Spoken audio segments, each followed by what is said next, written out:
What's up guys, it's Clex, and today I'm going to be going over aim tips every competitive player should know in Cold War competitive. So first off, let's get some simple stuff out of the way. First, turn off vibration on your controller if you haven't already, and do like the pros do sensitivity wise, only play on 5.5 or tops 6.6. Plain and simple, the pros do it, you should do it. Next, not something really about aim, but it will help you a ton, is to try to focus on reserving ammo.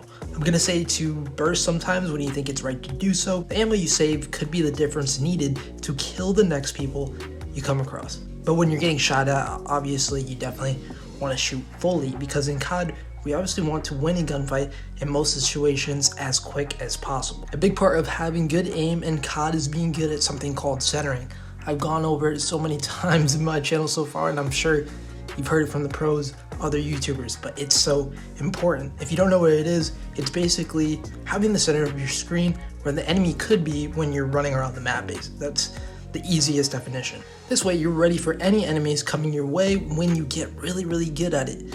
Never turn a corner without doing this. It's a big reason as to why we see pros sometimes kill somebody off a head glitch, for example, so easily. Next big tip is to imagine there's a circle or a square in the middle of your screen, not the iron sights, because those tend to go all over the place, so ignore that as much as possible. And if you've never heard that tip before and you're like, I don't know about that tip, Clex, well, that's advice from a 3-time world champion who goes by the gamer tag Crimsix. So I think that's pretty good advice. But moving on from that, when coming around corners, just walk or slide around corners. You never really want to pre-aim and or sprint around corners. Doing that would definitely give you a big disadvantage in that said gunfight. Another thing that is perhaps one of the most helpful tips I'm going to give you into this video is to aim with your left stick and manage recoil with your right one.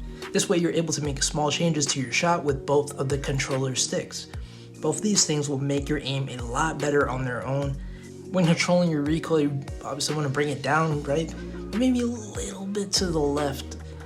You'll get the hang of it. Just do that and you'll get a feel for it more, and that's basically all there is to controlling recoil. But talking about when you aim with your left stick, you're going to be dodging some bullets too. Think about it. Obviously the left stick is how you move, so when aiming with that, you're able to get adjustments just so well if you're doing this, aiming with your left stick and controlling recoil with your right stick. You're really able to get those slight adjustments needed to make your aim even better. And on top of that, you're playing in a way that makes you harder to kill, which will obviously help you and your team a lot. You would rather want to be the person to get like 35 and 20 like Hydra did in the NYSL versus Atlanta FaZe match, his first professional match. The guy went around that. He had a really good KD, whereas somebody, let's say you get 40 kills and 30 deaths, in that situation, you're not really helping out your team so much because you died so much, rather than being the harder kill on the map. And all the top players that we think of are those kinds of guys, and you hear pros talk about those guys, and usually they're the best players. So you'd rather want to be a harder kill on the map than a kill whore. And a control settings tip, if you're on a PS4 controller, and I know that the league now allows a lot of different controllers, so I have to say that, switch to flipped triggers, man. Trust me, it will bring up your reaction time, because instead you'll be using a button rather than a trigger. So that would be shooting with L1 and R1 rather than L2 and R2, obviously. And lastly, link in the description to attach this video on the best Cold War settings.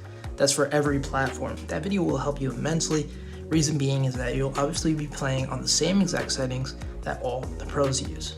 Alright then guys, thank you for watching the video. If you haven't already, subscribe to the channel for more tips like this one, and go ahead and leave a like. It will push it out to more people, and it will make it so that maybe you encounter better players when you're playing League Play, 8, scrims, and all that, because the video content that will help the Call of Duty community will reach out to more people if you like the video. And yeah guys, link in the description below to the community Discord for this channel, so you can possibly meet up with people to play with the same mindset that you have, obviously, as getting better at competitive Call of Duty. Thanks for watching guys. As always, it's been Clex, and I'm out. Peace.